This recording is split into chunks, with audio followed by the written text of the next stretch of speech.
get into this now. Acting Chief Justice Raymond Zondo this week took ANC NEC member Lindiwe Sisulu to task for an opinion piece she wrote about the judiciary.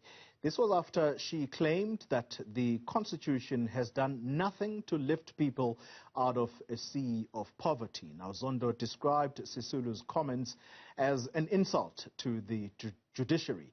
Well, for reaction, we are joined by the ANC Women's League President Bathabile Dlamini, who joins us via the line to speak on this matter. Mrs. Bathabile Dlamini, thank you very much for your time.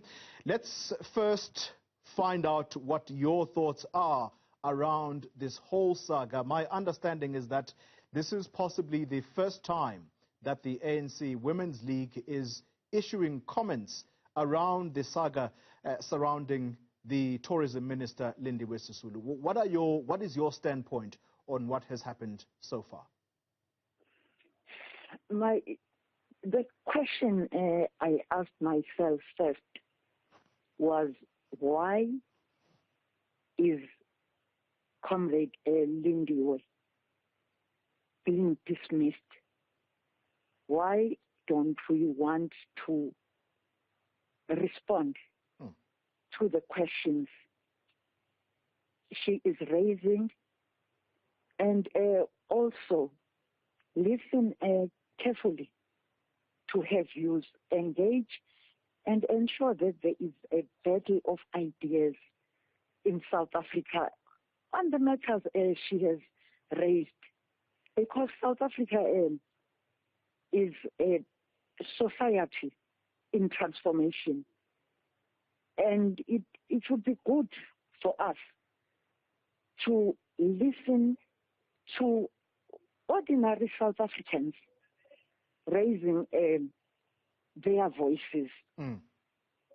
Because now what I've seen is that there are those that are attacking Comrade Lindiwe without getting deep into the issues she is raising.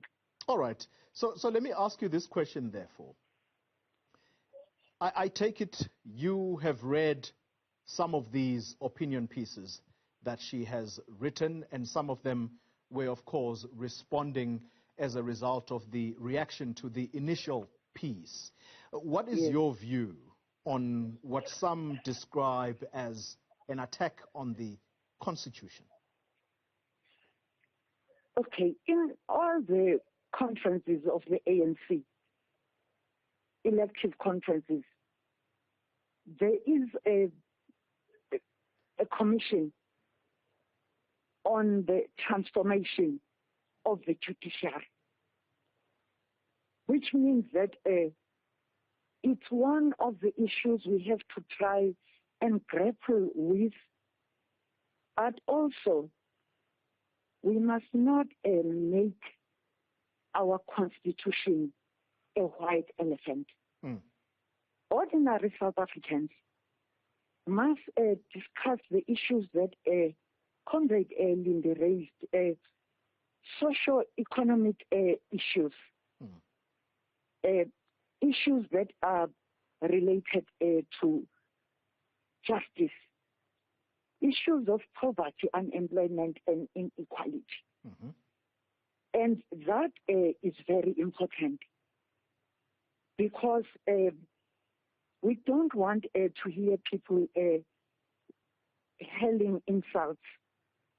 We want people to have a proper debate, and we want ordinary South Africans to feel that they are part of South Africa. They must understand the Constitution, the human rights that are in the Constitution. What do they mean? What to an ordinary person, ordinary woman in the street? What do we mean about the issues of the safety of women, the human rights of women? Because she also raises issues of violence against women, issues of LGBTQIA+, and those are very key issues in our society.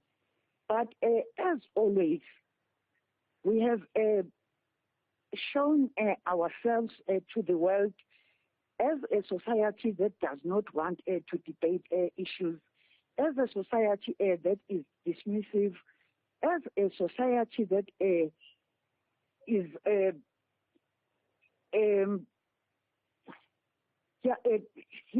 that does not accept the views of other people. Let me ask you this question then. Let me ask you this question then, and I'm sorry to interrupt your thought process there.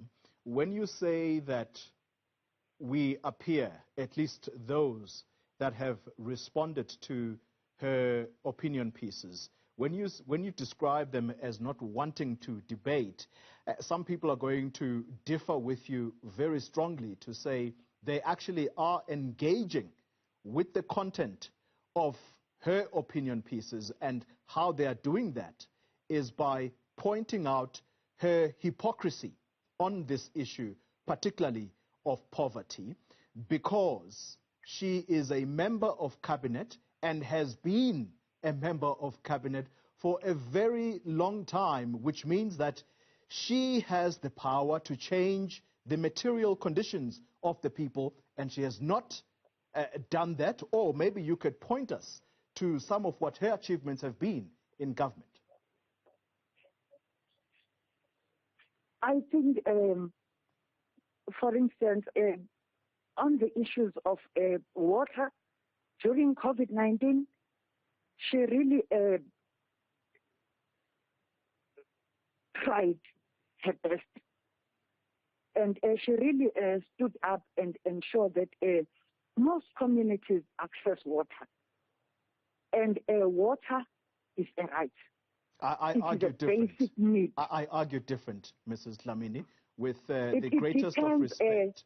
The water issue was a main challenge, not just for society, but it actually became abundantly clear to many of us when schools started not having water and there were water tanks that needed to be transported. If anything, the minister was caught up in one controversy over the other when it came to water boards, for example. So where exactly did she make an impact for people to have been alleviated from the water challenges? You know, at all times it is good to talk to the recipients of service delivery. I think it's better to do that because I saw an improvement. Yes, there were challenges. There were many challenges. But she tried to rise to the occasion. All right. So what other example can we point to as part of her achievement for her long service in government? Her long service in government, the human settlement, she has also delivered when it comes to human settlement.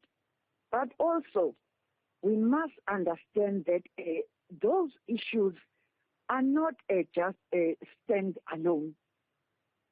Service delivery in government is a basket of services that should be inclusive. And we must not judge an individual when it comes to government business. You are given a responsibility to carry out some duties, but you work with a collective because the work that we do goes through cabinet. So it's collective work. The issue of individualism is an attitude of wanting to sideline people or attack them, or we are afraid of them, and the best way is to attack everything they are raising. And in this way, we are not going to build the nation. Because this also goes to the issues of social cohesion, which is the core of the development of the country. Okay. So it's important at all times. How do you... I'm sorry.